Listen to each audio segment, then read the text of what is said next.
हम लोग श्रीमद् भागवतम से पढ़ रहे हैं, तीसरा स्कंद 25वां अध्याय 31 और 32 श्लोक को पढ़ेंगे।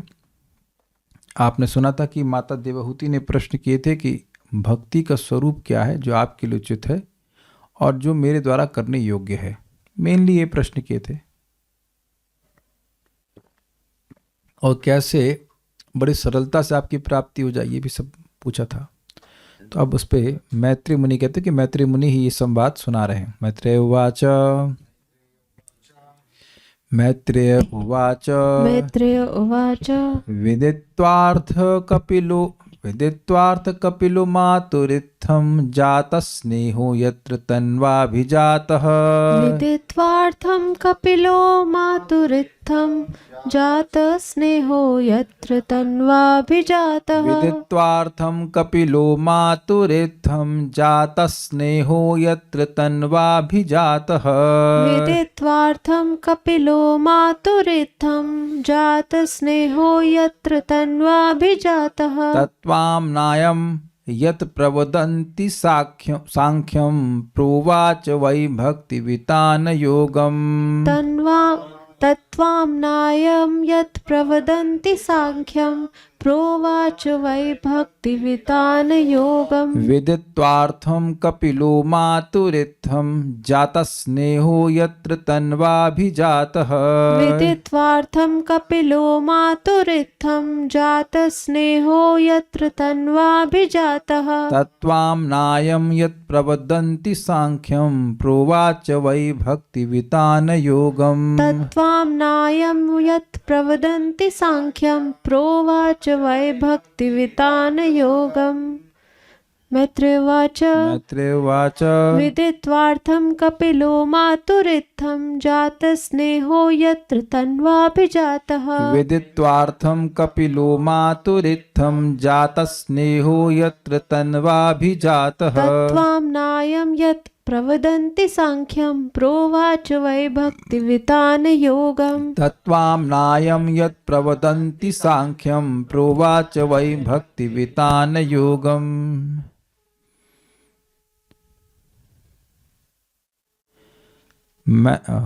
अनुवाद। श्री मैत्री ने कहा, अपनी माता का कथन सुनकर कपिल उसका प्रयोजन समझ गए कि वो क्या चाहती हैं और उसके प्रति दयाद्र हो उठे, क्योंकि उन्होंने उसके शरीर से जन्म लिया था। उन्होंने सांख्य दर्शन का वर्णन किया जो शिष्य परंपरा से प्राप्त भक्ति तथा यौगिक साक्षात्कार का एक मिला जुला रूप है। मैत्री वाचा, मैत्री मुनि ने कहा, कपिलः भगवान कपिल यत्र तन्वा, यत्र मतलब जिसके, यानी जहाँ, जिसके तन्वा ने शरीर से अभिजाता उत्पन्न हुए थे, यानी कि माता देवहूति के, मातु उस माता की इत्थम अर्थम इस प्रकार की इच्छा को, भक्ति योग के स्वरूप को जानने की इच्छा को विदित्वा जानकर स्नेह जाता, उनमें प्रेम उत्पन्न हो गया। क्या शिक्षा है? भक्ति योग करने की तो बात छोड़िए, भक्ति योग के निर्णय से ही भगवान का स्नेह उस व्यक्ति पर आ जाता है। बहुत बड़ी बात है ये। भक्ति योग करना है, मैं करूंगा, मैं उस पर इंक्वायर कर रहा हूं, वहीं से भगवान का स्नेह उस व्यक्ति पर, साधक पे हो जाता है। बहुत से, प्राय तो इस जगत में लोगों की इस प्रकार की इच्छा होती ही नहीं है। तो माता की जेन्युइन इच्छा है, मतलब वास्तविक इच्छा है भक्ति योग के स्वरूप को जानने की, तो ये भगवान अंदर बैठे जानते हैं। तो यह देख करके उनको बहुत स्नेह हो रहा है, स्नेह प्रकट हुआ। वह अतः उन्होंने भक्ति वितान योगम, भक्ति का विस्तार करने वाले योग का प्रोवाचा वर्णन किया। मतलब वह वर्णन किया, सिर्फ समझ में आया कि भक्ति योग क्या होता है, वह भी क्लियर हो जाएगा अगले श्लोक से। यत तत्व आमनायम, जिसे तत्वों को बताने वाला, सांख्यम प्रवदंती, सांख्य शास्त्र कहते हैं, मतलब ऐसा बात बताई जिससे भक्तियों का वर्णन हो और उसमें तत्वों का वर्णन भी होता है। मैत्री वाचा, मैत्री मुनि ने कहा, विदित्वार्थम कपिलो मातुरित्थम, कपिल भगवान ने अपने माता के इस प्रकार के अर्थ यानी प्रयोजन को जानकर स्नेह जाता, उनके प्रति स्नेह हुआ। क्यों? यत्र तन्वा भी जाता, क्योंकि वह उनके तन से, उनके शरीर से प्रकट हुए थे। कौन? भगवान कपिल।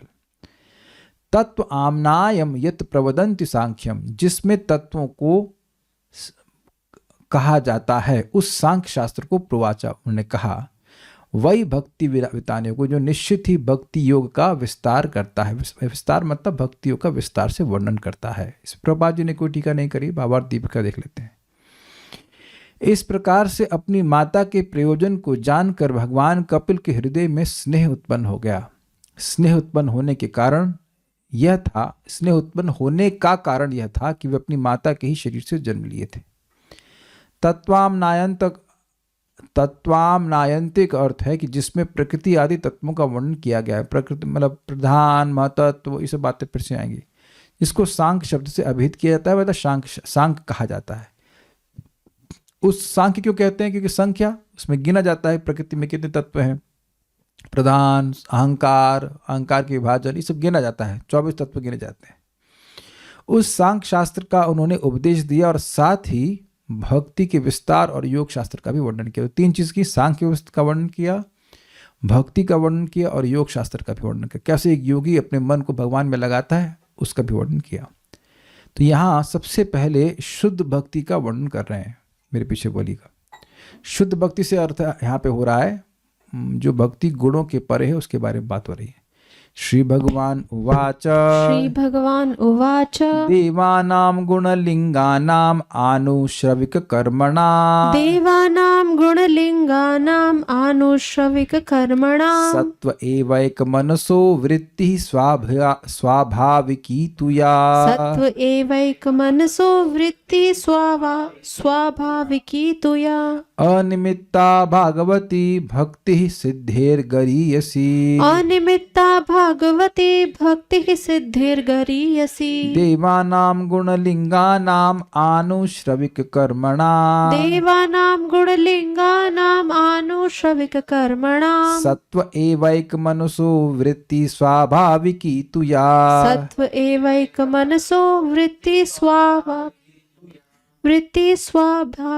तुया, अनिमित्ता भागवती भक्ति सिद्धिर्गरीयसी, अनिमित्ता भागवती भक्ति सिद्धिर्गरीयसी, देवानां गुणलिंगानां आनुश्रविक कर्मणा, देवानां गुणलिंगानां आनुश्रविक कर्मणा, सत्व एवैक मनसो वृत्ति स्वाभाविकी तुया, सत्व एवैक मनसो वृत्ति स्वाभाविकी तुया, अनिमित्ता भागवती भक्ति सिद्धिर्गरीयसी, अनिमित्ता भागवती भक्ति सिद्धिर्गरीयसी।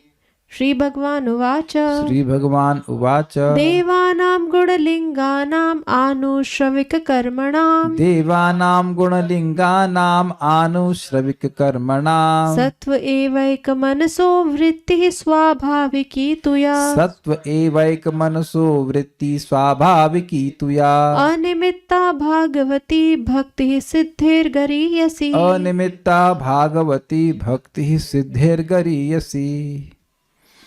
ये श्लोक थोड़ा समझने वाला होगा।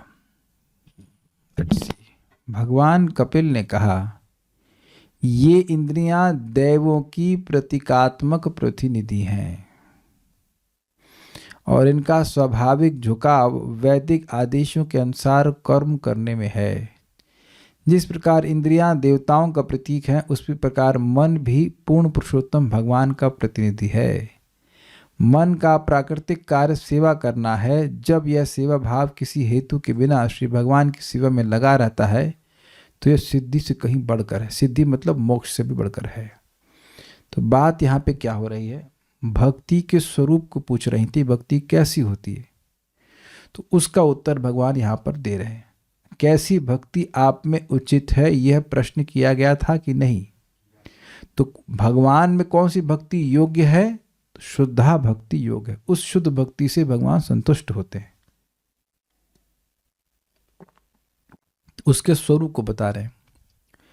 देखिए, साध्य का स्वरूप का वर्णन होना ये बहुत जरूरी है, नहीं तो समझ में नहीं आएगा कि जीवन का लक्ष्य क्या है।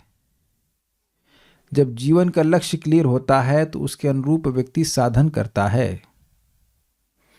क्या खाना बनाना है उसके हिसाब से निर्णय किया जाता है कि साधन क्या जुटाएं, है ना? क्लियर है कि नहीं? जीवन का लक्ष्य क्लियर होना चाहिए। हम चाहे लक्ष्य से कितने भी दूर हों, लेकिन लक्ष्य क्लियर होना चाहिए। हम सभी लोग स्वीकार करेंगे कि वास्तविक रूप से जिस जीवन के लक्ष्य को हम स्वीकार कर रहे हैं, थियोरेटिकली मैं नहीं बोल रहा हूं, जो अपने हृदय में जितना समझ में आता है कि ये जीवन का लक्ष्य है, उसके अनुसार व्यक्ति साधन स्वीकार कर रहा है। क्या मेरी बात समझ में आई? ये बात बड़ी सूक्ष्म है, मैं फिर से रिपीट करूंगा।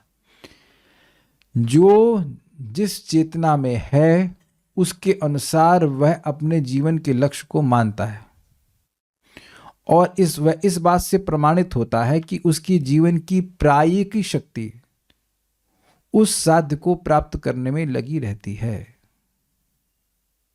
जैसे कोई सोच रहा है कि मैं बिजनेस में सफल हो जाऊं, तो वह बिजनेस के कार्य करेगा, उसके लिए जो भी आवश्यक है वो करेगा।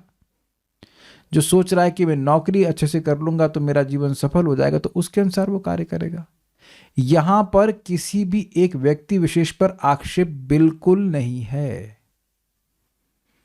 मैं खाली ये प्रस्तुत करना चाहता हूं ताकि इस बात को आप समझें कि साध्य हर व्यक्ति के जीवन में है। वो गलत है, सही है, मैं उसकी बात नहीं कर रहा हूं। जिसका जो साध्य है at any point of his life, उसके अनुसार वो कार्य करता है, उसी प्रकार के साधनों को स्वीकार करता है। जैसे मेरी कभी भी लॉ पढ़ने में रुचि नहीं हुई, तो हम कभी उस तरफ सोचा ही नहीं ना। वेदवाद ने आपने इंजीनियरिंग, अपने इंटीग्रेशन डिफरेंशिएशन के बारे में क्यों नहीं जानकारी करी? इंजीनियरिंग कभी करनी ही नहीं थी। ऐसे बीकॉम में क्या सब्जेक्ट पढ़ाए जाते हैं, मेरे को कोई मतलब नहीं है। I hope it is very clear. तो भगवान बता रहे हैं कि परफेक्ट भक्ति, परफेक्ट गोल ऑफ लाइफ भी क्या है, जो मोक्ष से भी श्रेष्ठ है। देखिए श्लोक का सार क्या है। श्लोक का सार है कि इंद्रियों की स्वाभाविक वृत्ति जब भगवान की तरफ जाने लग जाए, आंखें अब भगवान को देखना चाहें, भगवान को ही, कान केवल भगवान के बारे में ही सुनना चाहे, हाथ केवल भगवान की सेवा ही करना चाहे, तो यह मोक्ष से भी श्रेष्ठ है। वाणी गुणानुकथने श्रवणौ कथायां हस्तौ च कर्मसु मनस्तव पादयोर्नः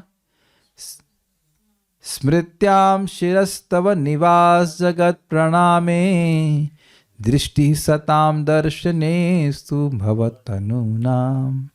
तुम्हारे हाथ हमारे वाणी आपके गुण कथन में लगे रहे, हमारे कान आपकी कथा में लगे रहें, हमारे हाथ आपकी सेवा में लगे रहे, बेसिकली हमारी हर इंद्रिय आपकी सेवा में लगी रहे। ये स्वाभाविक रूप से बिना प्रयास के होना चाहिए। जैसे इस समय जीव की दुर्दशा ये है कि उसकी इंद्रियां बिना प्रयास के भोगों में लगी रहती हैं। अब ये मत कहना कि ये समझ में नहीं आता। ये कभी कोई बोला है कि प्रभु जी खाना खाते समय नींद आती, क्या करें? किसी को आती खाना खाते समय नींद? किसी को कहता है कि प्रभु जी नींद, हम जो रात में सोते हैं तो मन नहीं लगता है इसमें। तो आप जानते हैं कि सो रहा है तो आपको डिस्टर्ब करे तो गुस्सा आ जाता है, अरे यार क्या डिस्टर्ब करे। मतलब 6-7 घंटा तो आराम से सो लेते हैं, है कि नहीं? बहुत से लोगों को शायद ना आता हो नींद, लेकिन मोस्ट ऑफ द डिवोटीज को सोने में कोई दिक्कत नहीं है। तो अब देखिए कि जो भोगों के प्रति हमारी वृत्ति है इंद्रियों की, एटलीस्ट इस समय बिल्कुल बड़े आसानी से सहज भाव से होती। किसी बच्चे को भी सिखाना नहीं होता आहार निद्रा के बारे में, अग्रीड, सहज रहता है। तो ऐसा सहज इंद्रियों का बहाव जब भगवान की तरफ होने लग जाए तो वह मोक्ष से भी श्रेष्ठ है। इसीलिए भक्ति के साधना भक्ति करते हैं, उसमें इंद्रियों से भगवान की सेवा निरंतर करने का अभ्यास किया जाता है। ऐसा करते करते इंद्रियों का वास्तविक स्वभाव है, जो वास्तविक वृत्ति है, वो प्रकट हो जाती है। और वो ये है कि इंद्रियां भगवान की तरफ ही जाने लग जाती हैं। इंद्रियां शुद्ध अवस्था में, फिर समझिए, शुद्ध अवस्था में इंद्रिय और मन भगवान की सेवा की ओर ही जाता है। अशुद्ध अवस्था में भगवान से बहिर्मुख रहता है। क्या सारी बात समझ में आ रही? मेरी लैंग्वेज समझ में आ रही? बहिर्मुख means not incline to serve Krishna. तो अपने हृदय को झांक करके देख लीजिएगा, स्वदृक हो जाइए कि कितनी भक्ति बढ़ी कि हम पूरे दिन में कितना समय भगवान की सेवा करना चाहते हैं। क्या अभी भी हमें भगवान की भक्ति करने में यत्न करना पड़ रहा है? तो अभी हम परफेक्ट नहीं हुए हैं। इसका मतलब ये नहीं कि भक्ति छोड़ी जाए, इसका मतलब ये है कि अभी परफेक्ट नहीं हुए। क्या सबको समझ में आ रहा है? पहले मैं सार समझा रहा हूँ श्लोक का मतलब क्या है, अब हम लोग अन्वय देखते हैं। श्री भगवान वाचा, श्री भगवान का स्पेलिंग मिस्टेक है, कपिल देव ने कहा सत्व एवं, सत्व का यहाँ पे अर्थ है शुद्ध सत्व की मूर्ति। सत्व मूर्ति अर्थात शुद्ध सत्व मूर्ति श्री हरि में ही, एवं एवकार है, ओनली भगवान हरि में ही एक मनसः, अविभाजित मन वाले व्यक्ति की, मतलब जिसका मन अब केवल भगवान में जा रहा है और कहीं पे नहीं। ठीक है। आनुश्राविक, देखिए आनुश्राविक शब्द इस प्रकार से आया है, गुरु उच्चारण करते हैं और उनसे जो अनुश्रूयते, उनसे जो सुना जाता है परंपरा में। ठीक है, तो उसी से आ रहा है आनुश्राविक, जो गुरु परंपरा में सुना गया है वही वेद है। वेद को गुरु परंपरा में सुना जाता है कि नहीं? वेद लिखे नहीं गए थे, ब्रह्मा जी के हृदय में प्रकट हुआ ज्ञान, फिर उन्हें अपने शिष्यों को बताया, ऐसे करके गुरु शिष्य परंपरा में वेद का प्रवर्तन हुआ है। तो सब जानते हैं इस बात को। तो वेद के अनुसार क्या कर्म होते हैं उनको आनुश्राविक कर्म कहते हैं। क्या ये समझ पाए सब लोग इस बात को? Is it okay? वैदिक शास्त्रों के अनुसार कर्मों में लगी हुई एक, फिर गुण लिंगानाम, विषयों का ज्ञान कराने वाले, लिंग मतलब होता है चिन्ह। तो इंद्रियां या इंद्रियों के नियामक देवता हमें इंद्रिय विषयों का चिन्ह, मतलब क्या कहेंगे इनको, का ज्ञान कराते हैं। देखो ये रसगुल्ला है, कितने लोगों को समझ में आ जाता है कि रसगुल्ला रखा है वहां पे, जहां पे रसगुल्ला रखा है? किसी को नहीं समझ में आता है। ठीक है, कितने लोगों को समझ में आता है कि जल रखा है वहां पे? जैसे मैं समझ रहा हूं कि जल है, जल है, ये गद्दा है सोने का, ये आप जैसे आँख खोलते हो तो कुछ बोध होने लगता है कि नहीं? लाइट जलाई और देखा टूथपेस्ट है, ये साबुन है। क्या आप ये समझते हो कि नहीं समझते हो? कैसे समझते हो माय डियर डिवोटीज? इंद्रियां इसका प्रकाशन करती हैं। यही समझ लीजिए, फिर टीका समझ में आ जाएगी। इंद्रियां प्रकाशात्मक हैं।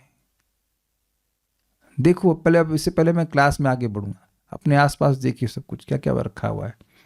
जिसको देखेंगे उसका ज्ञान होने लगता है, अच्छा ये स्पीकर है, और तो सुना रहता है फिर भी, अच्छा ये, अच्छा। तो आप देखिए कि आंखों से कुछ देख रहे हैं, कान से कुछ सुन रहे हैं, तो ये प्रकाशात्मक हैं। प्रकाश मतलब ज्ञान, ज्ञानात्मक है। कुछ ज्ञान दे रही इंद्रियां कि नहीं दे रही हैं?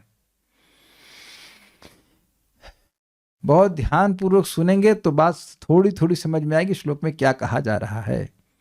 एक तो हो गया वैदिक शास्त्र के अनुसार कर्म। तो क्या सारे कर्म आप वैदिक शास्त्र के अनुसार ही करते हैं?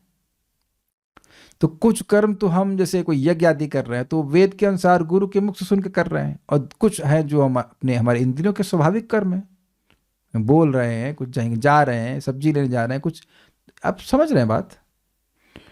तो गुण लिंगा नाम मतलब विषयों का ज्ञान कराने वाली देवा नाम, देवताओं की अथवा इंद्रियों की। अब कहीं अथवा क्यों लगा दिया?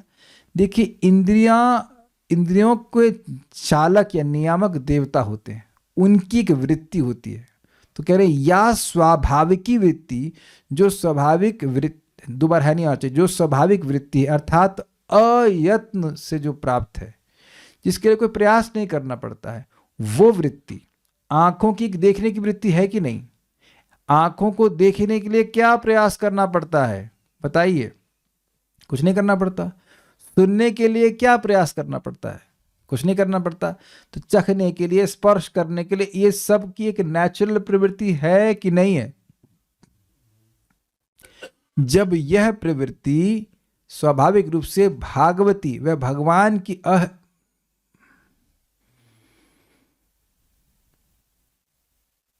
ऐसे कहना चाहिए। हाँ हाँ हाँ, अभी मैं रुक जाइए, हम ठीक से समझा नहीं पाए इसको, शुरुआत से समझे अन्वय को फिर से।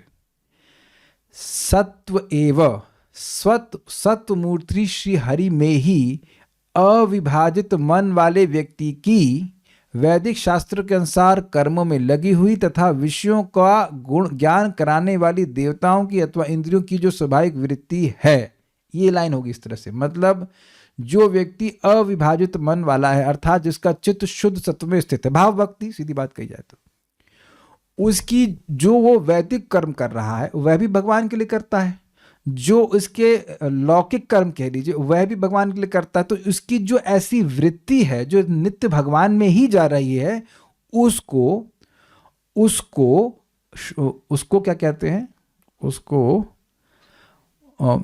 वह भागवती अनिमित्ता भक्ति, वह भगवान की अहेतु की भक्ति है। क्या अहेतु की भक्ति का स्वरूप समझ में आया आपको? जो भक्त है वो एक मन वाला है, उसके मन दो नहीं है, माया और कृष्ण नहीं है, केवल कृष्ण है। समझ में आ गया बात? अनेक उसका चित्त शुद्ध सत्व में है, उसके पास कोई अब भोग की कोई इच्छा नहीं है। तो अब उसकी जो लौकिक वृत्ति है बोलने की या कुछ भी और कार्य करने की, वो भगवान में जाएगी। और कुछ वैदिक कर्म है जो गुरु के मुख से सुना है, वह भी भगवान में जाएंगे। तो यह लक्षण है अहेतु की भक्ति का, और यह वास्तव में यह मोक्ष से करियसी, मोक्ष से श्रेष्ठ है। इसलिए जो बुद्धिमान व्यक्ति है वह मोक्ष को जीवन का साध्य नहीं मानेगा। अगर हम स्पष्ट कहें, मोक्ष का मतलब यहां पर सायुज्य की बात है कि सायुज्य में इंद्रियां नहीं होती हैं। Is it okay? ये सांप के सामने भागवतम का श्लोक है, इसको समझ लें इससे कि ये मोक्ष से भी श्रेष्ठ है भगवान की भक्ति। और ये सब कैसे प्रकट होता है? भगवान की भक्ति करने से ही। भक्त्या संजाते भक्ता, भक्ति करते करते इंद्रियों की जो भी अस्वाभाविक वृत्ति है वह खत्म हो जाती है। देखिए, अगर आप सोच रहे हैं कि ये श्लोक को छोड़ करके आगे बढ़ जाएंगे, तो ऐसा नहीं है। आज मैं चक्रवर्ती पाद की टीका नहीं पढ़ा पाऊंगा, मैं तैयारी नहीं किया उसको, तो वो भी लंबी है और वो भी कल आएगी। तो इसलिए कोई ये सोचे कि अगर आप यहाँ आने, होता ना कि आज छोड़ो, समझ में नहीं आ रहा, कल पढ़ने, कल भी आएगा, हो सकता तो परसों भी आए। तो समझ लीजिए कि बात क्या हो रही है। इस श्लोक में जानता हूं कि थोड़ा सा टेढ़ा है, लेकिन थोड़ा सा समझने का प्रयास कीजिए। देवानाम गुणलिंगानाम, देवानाम अर्थात इंद्रियाणाम, देवताओं का, देवता जो इंद्रियों के नियामक देवता हैं वो इंद्रियों का नियमन करते हैं। जैसे हमारी आंखों के देवता कौन है? सूर्य भगवान है। तो सूर्य और चंद्र भी है, लेकिन सूर्य भी बोलते हैं ना, देखने की शक्ति सूर्य से आती है, तो सूर्य है। उसी प्रकार से हर इंद्रिय के एक अधिष्ठाता देवता, हम बिल्कुल भूल गए कौन से क्या हैं, लेकिन हम लोग सुन चुके हैं। एक पूरा चार्ट बनाया गया था, ये एक इंद्रिय ये है तो उसका देवता ये है, सब भागवत में दूसरे स्कंद में सुन चुके हैं, लेकिन इस प्रकार समझ लीजिए कि है। अब बुद्धि के नियामक देवता जहाँ तक मैं समझ रहा हूँ ब्रह्मा जी हैं, और मन के चंद्रमा हैं, मन के चंद्रमा है माता जी, मन के चंद्रमा है, आँखों के वो सूर्य हैं, और जिह्वा के वरुण देव हैं जो टेस्ट करने वाली है रसना के, और बोलने के अग्नि हैं, ऐसा करके था ना, वाणी की अग्नि थे, ऐसे करके था।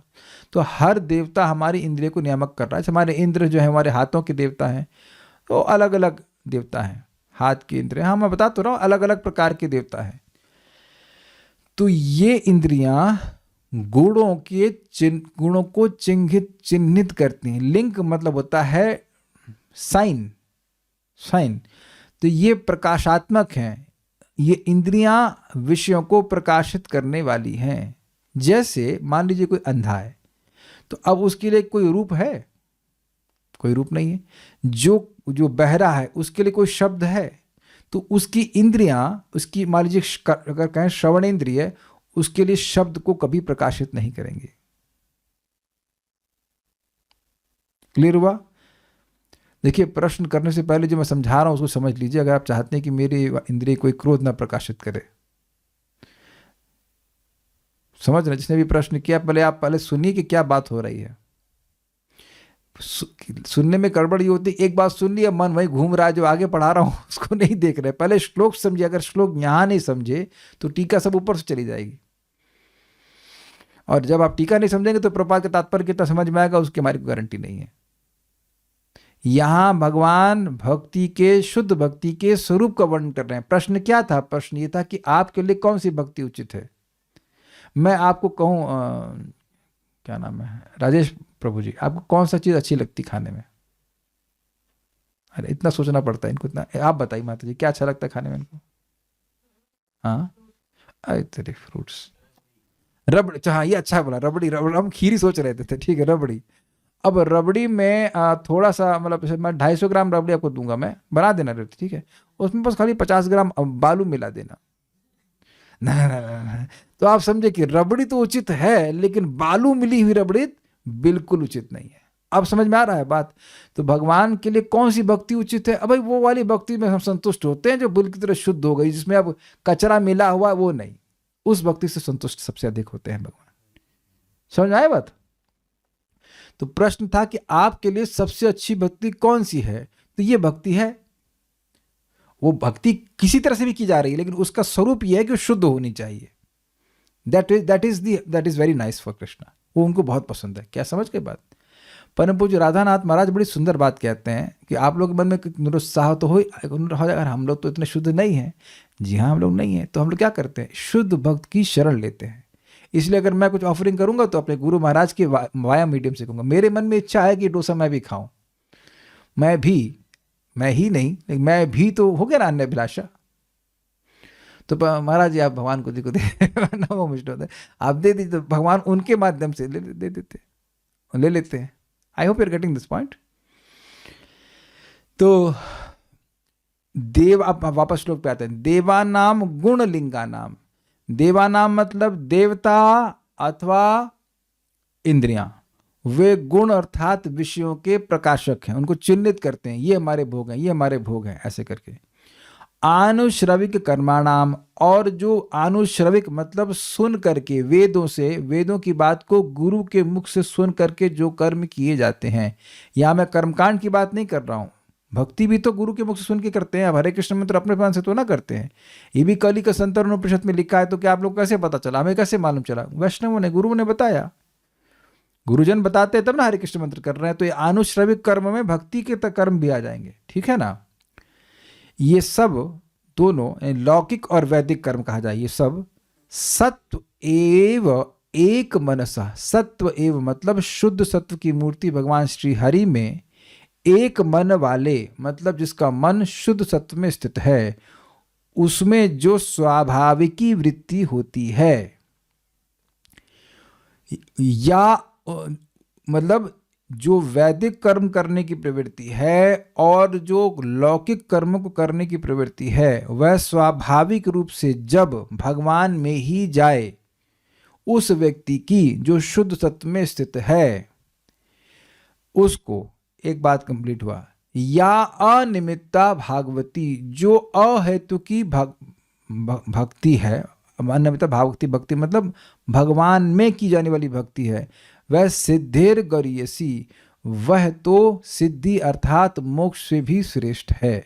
ये भक्ति का कीदृशा, कैसी भक्ति होनी चाहिए? तो यह है उचित भक्ति, यह है भक्ति का उचित स्तर। चेहरे देख के लग रहा है कि कुछ कम ही समझ में आया है। चलिए पहले प्रश्न देख लेते हैं। प्रश्न क्या है? सायुज मोक्ष जो कि ज्ञान मार्ग का परिपक्व फल है, वह तो भक्ति के 9 सोपान में से दूसरा सोपान साधु संग के लव मात्र के भी नहीं है। फिर शुद्ध भक्ति के साथ कंपेयर कैसे कर सकते हैं? कंपेयर कर रहे हैं यहाँ पे। उस व्यक्ति के लिए बोल रहे हैं जो मोक्ष को बहुत महान मानता है, तुलना नहीं कर रहे हैं। शुद्ध भक्ति का स्तर मोक्ष से भी श्रेष्ठ है, यह कह रहे हैं। क्योंकि बहुत से लोग केवल मोक्ष को ही अच्छा मानते हैं। काल्या कृष्ण प्रभु गलत तो नहीं कह रहे हैं, मोक्ष खराब चीज है। आपका वीडियो ऑन हुआ तो हमें दिख गए, तो हमने पूछ लिया आपको, मोक्ष तो खराब चीज नहीं है ना। इस जगत में तो कह रहे हैं नो कमेंट्स, मतलब ये अब अरे भाई जन्म मृत्यु का चक्र हट जाएगा, अपना दुख निवृत्त हो जाए, खराब चीज है ये।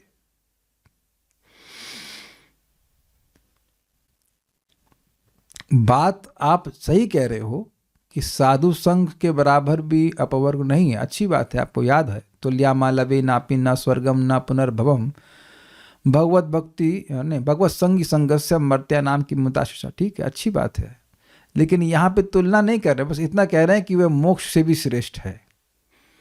और कितना श्रेष्ठ है ये वर्णन नहीं कर रहे हैं, मोक्ष से भी श्रेष्ठ है, क्योंकि कुछ लोग मोक्ष को ही बहुत अच्छा मानते हैं।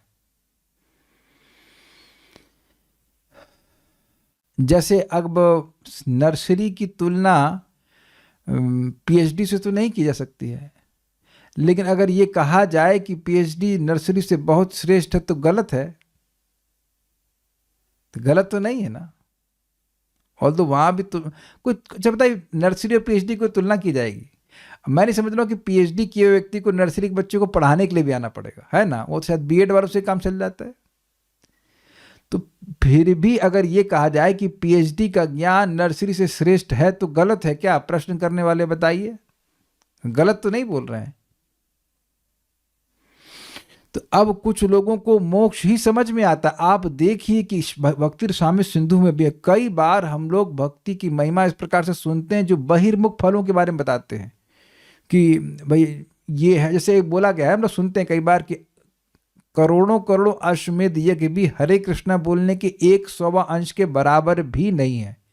तो इससे ये आइडिया लग जाता है कि भगवान का नाम उच्चारण अरबों अरबों यज्ञ करने से श्रेष्ठ है, लेकिन तुलना नहीं की जा रही है। तो श्रेष्ठ है ये तो कहा जा सकता है ना, कुछ समझ रहे हैं ना बात। तो भक्ति जो है वह सिद्धि से श्रेष्ठ है। अब देखिए इंपॉर्टेंट बात यह है कि इस अध्यात्म के बाजार में हमारे संग धोखा न हो, इसीलिए पहले ही जान लेना चाहिए। मैं कहूं कि कद्दू ले आना, तो ये तो पता होना चाहिए ना कि कद्दू है क्या। अगर यही नहीं पता होगा तो कुछ भी मूंगफली दे दिया जाएगा, ये कद्दू है। तो जब साध्य ही क्लियर नहीं है तो पेमेंट बड़ा करेंगे और लाएंगे वस्तु बहुत थोड़ी सी। और समझ रहे हैं मैं क्या कह रहा हूं? आप पेमेंट कर रहे हो बहुत बड़ा, हरे कृष्ण मंत्र जप रहे हो, और कहे स्वर्ग दे देना थोड़ा हरे कृष्ण मंत्र को, अरे फिर नुकसान खा गए। अब थोड़ा मोक्ष दे दीजिए। भोग और मोक्ष दे करके अगर कृष्ण छूट जाते हैं तो भक्ति नहीं देते हैं। कई बार असमझ सोचिए, कई बार भक्त सोचते हैं प्रभु जी हम लोग जप कर रहे हैं, हमारे घर में हमारी नौकरी बड़ी अच्छी लग रही है, हमारे घर में सब बढ़िया चल रहा है, ये चल रहा है वो चल रहा है। ये एक भ्रांति होने लगती है कि हमें भक्ति के असली फायदे मिल रहे हैं। भक्ति का असली फायदा भोग प्राप्ति नहीं है। भक्ति का असली फायदा है व्यक्ति निष्काम हो जाए, जैसे कि यहाँ पे लिखा हुआ है। तो चलिए, श्लोक समझने में कोई कठिनाई है? सबको समझ में आ रहा है? कुछ समझाइए फिर वेदवादी। देवानाम, सब लोग थोड़ा थोड़ा करके समझाएंगे, थोड़ा थोड़ा अंश समझाएंगे। पहला लाइन आप समझाएंगे, फिर निशा माता जी, फिर राजेश प्रभु, फिर राधिका प्रभु, सब लोग समझा देंगे, है कि नहीं? ठीक है। नहीं जिस्ट नहीं, भले ये लाइन समझाइए। देवानाम गुणलिंगानाम, क्या मतलब इसका? करना मित्रों को पूछूंगा मैं। नहीं चलिए, कुछ समझ में आया? देवानाम गुणलिंगानाम क्या मतलब है? जैसे किसी भी व्यक्ति की जो इंद्रियां हैं वो लौकिक कर्म के लिए उसको समझाना नहीं पड़ता, वो मतलब स्वाभाविक रूप से ही समझती है। यानी कि पहली लाइन का सिंपल अर्थ हुआ देवानाम गुणलिंगानाम, मतलब इंद्रियों के जो नॉर्मल कार्य हैं, टूथपेस्ट करना है, वेरी वेरी नाइस, मल त्याग करना इत्यादि भी, वो सब कुछ। और वो भी मैं आपको चक्रवर्ती पाद की टीका से समझाऊंगा। Very astonishingly explains very nicely. जो समान आदमी के जो कार्य होते हैं। एक आनुश्रविक कर्मणाम, मतलब जो हम शास्त्रों से गुरु से जो भी वेदोक्त कर्म, ठीक है, वेरी गुड। सत्व एक मनसः, मतलब सत्व एक, शुद्ध सत्व भगवान, सत्व एव का मतलब क्या हुआ? शुद्ध सत्व भगवान श्री हरि में। Very good. सत्व एव मतलब श्री हरि में जो कि शुद्ध सत्व है वो। और एक मनसा मतलब अविभाजित मन, जो सिर्फ भगवान में ही जा रहा है। क्या खा के आई आप? सारे उत्तर सही दे रही हैं। एक बार तो मजाक करने का मौका दीजिए आप। Very good, very nice. और वृत्ति स्वाभाविक की मतलब जो स्वाभाविक वृत्ति है इंद्रियों की, वो स्वाभाविक इंद्रियों रूप से जा रहा है स्वाभाविक रूप भगवान से इंद्रियों की वृत्ति और स्वाभाविक रूप से वैदिक कार्य करने की प्रवृत्ति अगर उन शुद्ध सत्व स्वरूप भगवान हरि में ही जा रही है तो एक बात खत्म। उसके बाद वह या अनिमित्ता भागवती भक्ति, ये भगवान की प्रति अहेतुकी भक्ति है और यह सिद्धिर गरीयसी, यह सिद्धि अर्थात मोक्ष श्रेष्ठ है। देख रहे हैं। अब आप देख, एक चीज आपने नोटिस करी कि जब आपने बोलने का प्रयास किया तो कंसंट्रेट करना पड़ा और समझ में आ गया। इट्स नॉट डिफिकल्ट, डिफिकल्ट नहीं है, थोड़ा सा फोकस करना पड़ता है। हम मेरे भी हाथ पैर फूल रहे थे, क्या है तो लग रहा है क्लास छूटेगी संडे वाले दिन, लेकिन जब थोड़ा सा फोकस करते हैं तो समझ में आ जाता है। जब मैंने ऐसे मेरे मुख से निकल गया मुश्किल है, इतने में वेदवाद नहीं जा रही थी, क्या बहुत मुश्किल है। अरे हमने कहा एफर्मेशन मत दो, ऐसा बोलेंगे तो और समझ में नहीं आएगा। रुको समझ में आ रहा है बोलना पड़ता, समझ में आ रहा है, तब मन बोलता हाँ आ रहा है, थोड़ा समझ लेते हैं, थोड़ा सा मेहनत कीजिए तो आ जाएगा समझ में। उम्मीद है कि समझ में आ गया। भावार्थ दीपिका। माता देवहूति ने यह जो पूछा कि काचित्वय उचिता भक्ति, अर्थात आपकी उचित भक्ति का स्वरूप क्या है, समझ में आ गया। वो भी मैंने रबड़ी वाला एग्जांपल दिया था, रबड़ी उचित है लेकिन रबड़ी में मतलब बालू उचित बिल्कुल नहीं है, या मट्टी का तेल डाल दिया तो बिल्कुल उचित नहीं, एक ड्रॉप भी उचित नहीं है। तो शुद्ध भक्ति का स्वरूप बता रहे हैं। इसी प्रश्न के उत्तर में भगवान कपिल उत्तमा भक्ति के लक्षण को इस श्लोक में बतलाते हैं। उत्तमा भक्ति के बारे में सब लोग सुने हैं कि नहीं? अन्याभिलाषिता शून्यम ज्ञान कर्मादनावृतम आनुकूल्येन कृष्णानुशीलनम भक्तिर उत्तमा। वही उत्तमा भक्ति, वही शुद्ध भक्ति का वर्णन कर रहे हैं। अलग अलग तरह से बात बोल रहे हैं, बात वही सब भक्त बोल रहे हैं लेकिन अलग अलग प्रकार से बात बोल रहे हैं। लक्षण को इस श्लोक में बताते कि ये भक्ति हमको बहुत अच्छी लगती है। गुणलिंगानाम, गुणाः अर्थात विषयाः, लिंगयते अर्थात ज्ञायन्ते यैः, मतलब जिनसे विषयों का ज्ञान होता है उसे कहते हैं गुणलिंगानाम। ये मैंने संस्कृत रखी है ताकि आप समझ सकें कि किस प्रकार से इसका अर्थ निकाला गया है। क्या ये समझ पाए सब लोग? गुण मतलब गुणों के कार्य, रस रूप शब्द जो कुछ भी आपको दिख रहा है वो गुणों के कार्य है, अर्थात इंद्रियों के विषय हैं। उनको इंद्रियां पकड़ती हैं कि नहीं पकड़ती? सुनाई पड़ रहा है तो क्या सुनाई पड़ रहा है? शब्द। तो आपके कान पकड़ रहा है कि नहीं पकड़ रहा है इसको? आंख भी पकड़ रही है ना? आंख शब्द को नहीं पकड़ रही है, आंख रूप को पकड़ रही है। क्या सब लोग इस बात को समझ रहे हैं? इट्स जस्ट नेचुरल ना। आंख कुछ देख रही, देखो क्या लिखा है, गुण लिखा है, लिंगा नाम लिखा है जी, समझा कि आंख देख रही है, कान सुन रहा है, कुछ हाथ से भी कुछ टच कर रहे हैं, तो अपने आप सब हो रहा है कि नहीं? कुछ करना नहीं पड़ रहा है इसके लिए। हर इंद्रिय अपने विषय को पकड़ रही है। तो अब ये जो इंद्रियों की वृत्ति है ये भगवत संबंधी होने लगे तो ये शुद्ध भक्ति है। इंद्रियों की एक स्वाभाविक वृत्ति है और कुछ करना नहीं पड़ता है। आंख से देखने के लिए कुछ करना पड़ता है ना, आंख खोली दिख जाने लगता है। लेकिन जब केवल भगवत संबंधी विषय ही देखने की इच्छा हो और कुछ नहीं, तो समझना चाहिए कि शुद्ध भक्ति हो गई। Is it okay? ये बहुत इजी डेफिनेशन है, विचार कीजिए तो। अगर मेरे मन में कुछ समय तो भगवान को देखने की इच्छा है, कभी कुछ और देखने की इच्छा है, तो अभी मैं शुद्ध भक्त हुआ? नहीं, अभी नहीं हुआ। तो जब कुछ भगवान के अलावा देखने की इच्छा ही समाप्त हो जाए या भगवत संबंधी विषय देखने के अलावा कुछ देखने की इच्छा ही समाप्त हो जाए, तो फिर आप समझ लें कि आप शुद्ध भक्त हो गए। Is it okay? ठीक है, ओके। जिनसे विषयों का ज्ञान होता है, ऐसे देवानाम अर्थात इंद्रियां जो प्रकाशात्मक हैं, अथवा देव शब्द इंद्रियों के अधिष्ठात्र देवताओं का बोधक है। ये समझे बात? देवानाम गुणलिंगानाम शब्द था, तो देवानाम का अर्थ हो गया इंद्रियां जो कि प्रकाशात्मक हैं। क्या शब्द, इसका अर्थ क्या हुआ प्रकाशात्मक का? बताइए। मतलब इंद्रियां उसका ज्ञान कराने वाली होती हैं कि देखो ये रूप है, आंख बता रही है, देखो ये शब्द है, और देखो मतलब बोध कराने वाली होती है। Is it okay? जैसे सुबह मैं जब कर रहा था, जहाँ बैठा था उसके इधर हमारे घर के पीछे की तरफ कुछ आवाज़ हो रही थी, जैसे लग रहा था कि लोग लड़ रहे हों। although I was not incline to inquire कि मैं खड़ा होकर जाके देखूँ कि क्या हो रहा है, बट मेरी कान उसका भी बोध करा रहे थे कि बाहर कुछ हो रहा है, कोई लोग झगड़ा कर रहे हैं, कोई ऐसा लगता है माता जी कोई रो रही है, ऐसे कुछ समथिंग वाज देयर। ऐसा तो आप लोगों को कभी नहीं होता होगा ना, आप अपना जब कर रहे हैं लेकिन उधर कुछ बाहर का भी बोध होने लगता है। कुछ अभी भी देखिए कुछ बाहर आवाज़ आ रही है तो बोध हो रहा है ना, आप लोग को ना आ रही होगी, लेकिन यहाँ पे हम लोग है ना, कुछ आवाज़ आ रही है तो आप कह रहे हैं हाँ आ रही है, तो ये क्या है, ये प्रकाश प्राप्त हुआ ना, प्रकाश मीन्स ज्ञान हुआ कि कुछ आवाज़ हो रही है। I hope is very clear.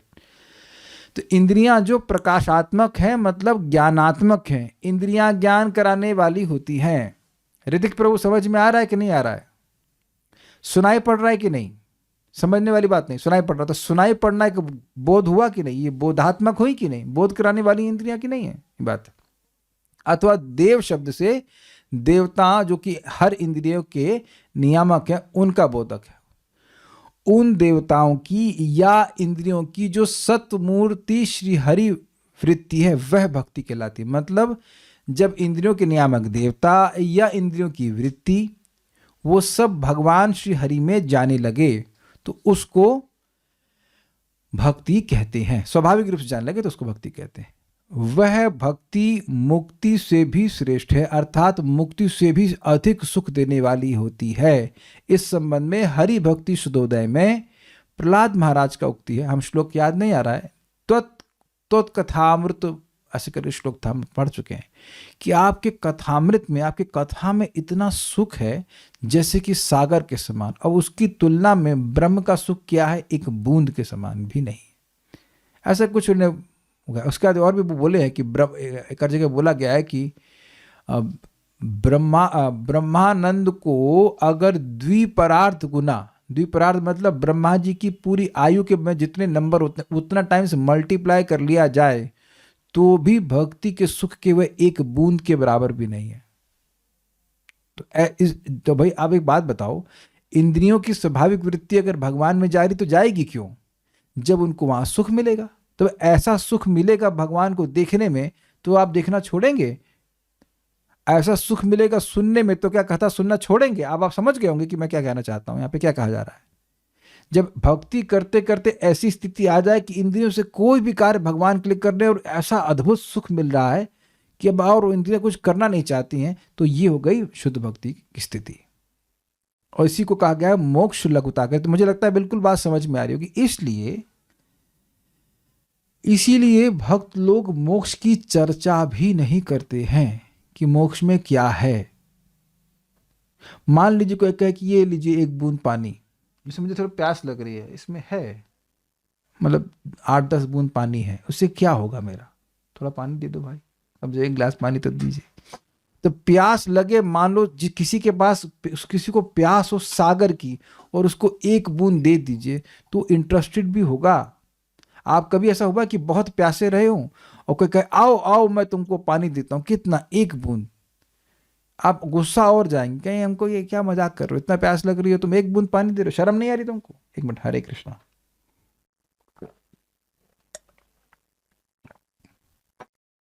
कुछ समझ रहे हैं बात। अब आप ये बताइए कि जो मोक्ष की चर्चा कर रहा है उसके पास विवेक है। वो जो चीज इतनी उत्कृष्ट है भगवान की भक्ति, वही समय उस भक्ति को समझने में नहीं लगाना चाहिए। आप विचार कीजिए कि भक्ति इतनी उत्कृष्ट है तो वो काफी उसमें समझने में एनर्जी भी तो लगानी पड़ेगी। वही समय भगवान की भक्ति को कैसे संपादित किया जाए करने में लगाना चाहिए कि नहीं लगाना चाहिए, आप विचार कर लीजिए। हाँ, अब एक और विचार कर लीजिए कि कोई व्यक्ति अगर मोक्ष को श्रेष्ठ मान रहा है तो क्या वह भगवान के अनुसार चल रहा है।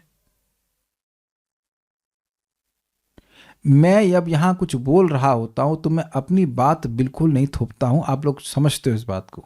मैं आपके सामने डेटा रख रहा हूं, आप अपना विचार बना लीजिएगा कि मैं क्या कह रहा हूं। आप मेरी बात को खारिज कर सकते हैं, मेरी बात को स्वीकार कर सकते हैं। It is not my duty to force anything upon anyone. लेकिन कभी भी कोई अगर मोक्ष की चर्चा कर रहा है तो वो इन भगवान भागवतम के ही श्लोक को नहीं समझ रहा है। हम तो अभी कुछ बाहर नहीं बोल रहे हैं ना, भगवान ही बोल रहे हैं ना स्पष्ट। वह जो भक्ति है वह सिद्धि से भी श्रेष्ठ है। सिद्धि मतलब भगवान, मोक्ष, मोक्ष से भी श्रेष्ठ है। तो अगर कुछ लोग आपको मोक्ष के लिए प्रयास करते हुए मिले तो ये मत सोचिएगा कि वो हमसे श्रेष्ठ हैं। I hope you are getting this point. तो कैसी भक्ति? तो कहते हैं अनिमित्ता अर्थात निष्काम। देखिए, मोक्ष की इच्छा भी एक कामना है। कामना का स्वरूप समझते हैं? कामना का स्वरूप है कि मेरे दुख की निवृत्ति और मेरे सुख की प्राप्ति। क्लियर? इसमें भगवान नहीं आते। आत्मेंद्रिय प्रीतिवांछा तारी बोले काम। तो मोक्ष में ये इच्छा सबसे बढ़ जाती है कि मुझे सुख की प्राप्ति हो और मुझे जन्म मरण के दुख से हमेशा हमेशा के लिए निवृत्ति हो जाए। अब भगवान की सेवा नहीं करूंगा, भगवान को कैसा लगेगा, इससे मुझे कोई मतलब नहीं है। तो यह भी एक सकामना ही है, ये निष्कामता नहीं है। ये भी समझ में आ गया होगा। अनिमित्ता मतलब मोक्ष मिले नहीं मिले मुझे उससे कोई मतलब नहीं है। इंद्रियों की वृत्ति सहज रूप से भगवान की तरफ जा रही, इसलिए ऐसा नहीं सोचिएगा कि जो व्यक्ति ऐसे प्रेम से भगवान की सेवा कर रहा है तो उसको भगवान इस जगत में छोड़ देंगे। Naturally he will go back to Krishna. वो ऑलरेडी, प्रपात कहते हैं, ऐसा भक्त ऑलरेडी भगवान के धाम में प्रवेश कर चुका है। यद्यपि वो यहां दिख रहा है लेकिन भगवान में प्रवेश कर चुका है। जो लोग इस प्रकार से भाव भक्ति को, शुद्ध भक्ति को प्राप्त कर चुके, मैं उनकी बात कर रहा हूं। स्वाभाविकी अर्थात अयत्न सिद्धा, ये समझे बात? जिसके लिए कोई प्रयास ना करना पड़े, इसलिए फिर चेक करना होगा, क्या मुझे भी नाम जप करने के लिए प्रयास करना पड़ता है? तो मेरे ख्याल से भी लोग टिक मार्क करेंगे, हाँ भी करना पड़ता है। क्या कथा में आने के लिए, बैठने के लिए प्रयास करना पड़ता है? हाँ जी, प्रयास करना पड़ता है। अच्छा, कथा में फोकस करने के लिए प्रयास करना पड़ता है? हाँ जी, प्रयास करना पड़ता है। और ये बहुत अच्छा है भाई। एक चेष्टा रूप भक्ति होती है, एक भाव भक्ति होती है। तो हम लोग अभी चेष्टा रूप भक्ति कर रहे हैं। क्या आप लोग को इंद्रियों को कुछ संयमित करने के लिए चेष्टा करनी पड़ती है? नहीं करनी पड़ती है, नहीं करनी पड़ती ना, करनी पड़ती है। मन इधर भाग रहा, आंखें उधर भाग रही, खींचते हैं। तो चेष्टा रूप भक्ति है, ये भी शुद्ध भक्ति का साधन भक्ति है। तो इट्स वेरी गुड। लेकिन ये अभी हम लोग शुद्ध भक्ति के स्तर पर पहुंच नहीं गए। शुद्ध भक्ति मतलब भाव भक्ति ऑनवर्ड्स, जहां आपको चेष्टा नहीं करनी पड़ेगी, अपने आप इंद्रियों की वृत्तियां भगवान की तरफ जाएंगी। इसीलिए कह रहे हैं अयत्न सिद्धा। उसको जो यत्न के द्वारा सिद्ध ना की जाए, अपने आप जाए। ये अभी नहीं आने वाला है, इसलिए सपना छोड़ दीजिए कि ये ऐसा अभी नहीं कि आज हो जाए कल हो जाएगा। कब होगा, जब होगा तो भगवान जाने। लेकिन अभी तो नहीं हो रहा, अभी तो अपने यत्न के स्टेज पे है, यत्न करना होगा। उनकी इस प्रकार की वृत्ति के हेतु को कहते हैं कि ऐसी वृत्ति क्यों होती है। तो कह रहे हैं कि गुरु के उच्चारण को अनुश्रूयते अर्थात जो परंपरा से सुना जाता है, इस प्रकार अनुश्रव अर्थात परंपरागत श्रुति वेद है। ये समझा रहे हैं कि अनुश्रवा का मतलब क्या है। उस वेद के द्वारा विधान किया हुआ कर्म अनुश्राविकम अर्थात श्रुति परंपरा से प्राप्त कर्म कहलाता है। ये सबको क्लियर हो गया? तो एक तो हो गया था इंद्रियों वाला कर्म जिसमें वेद कुछ नहीं कह रहा है, और दूसरे है वैदिक कर्म जो वेद बोल रहा है, भक्ति के कर्म जो कर्म बता रहा है वो सब। अतएव एक मनसा। मेरी ये लाइन समझ में आई आपको कि ये सारे कर्म का हेतु क्या होता है? हेतु मतलब ये कर्म क्यों उत्पन्न होते हैं, जो भगवान के लिए किए जा रहे हैं वो क्यों हो रहे हैं। एक तो होगा इंद्रियों के द्वारा हो रहे हैं, और दूसरा हेतु है कि वह वेद के द्वारा प्रवर्तित है। सुबह उठना चाहिए फॉर एग्जाम्पल, तो ये सब वेद बताता है। तो इस तरह के जो वैदिक कर्म है वो वेद के द्वारा सुन करके किए जाते हैं। तो इसलिए वेद के द्वारा सुनना उसका कारण हुआ, इसलिए उसको आनुश्रविक कर्म कहा जा रहा है। अतएव एक मनसा। अब अतएव क्यों हुआ भाई? दो ही प्रकार के कर्म होते हैं, एक वैदिक और एक लौकिक। जब दोनों कर्म भगवान की तरफ जा रहे हैं तो मन कहां जाएगा? भगवान की तरफ। इसलिए एक मनसा इजी है। एकम अर्थात एक ही रूप वाला अर्थात अपरिवर्तित मन। कितना सुंदर अर्थ लिया है, समझे बात? आप देखिए कि मन हमारा क्षण क्षण में चेंज होता रहता है। अभी वो व्यक्ति अच्छा लग रहा है और फिर दूसरे क्षण वो व्यक्ति बिल्कुल अच्छा नहीं लग रहा है। राग द्वेष रहता है ना मन में, अभी वो अच्छा लग रहा है वेरी गुड वेरी गुड, और तुरंत उसके बाद कुछ उसने गलत कर दिया, तुरंत वो खराब लगने लगता है। तो ऐसा भगवान के मतलब प्रति मन नहीं है। अब भक्ति कर रहा है तो भक्ति किए जा रहा है, किए जा रहा है, किए जा रहा है। नहीं, मन का रूप कैसा है? भक्ति करने वाला मन है, अपरिवर्तित मन। जिस पुरुष का है, अर्थात शुद्ध सत्व वाले व्यक्ति का ही होना चाहिए, शुद्ध सत्व वाले, यानी उसका चित्त पूरी तरह शुद्ध सत्व में स्थित हो गया है, ऐसे व्यक्ति का यह अर्थ है।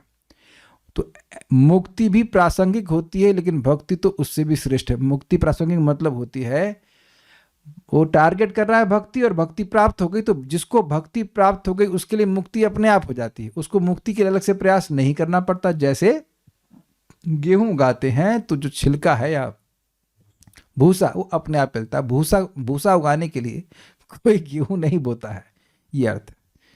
आगे हम समझ के काफ़ी लोडेड है तो उसको हम लोग अभी रोक रहे हैं, कल फिर शाम को चर्चा करेंगे।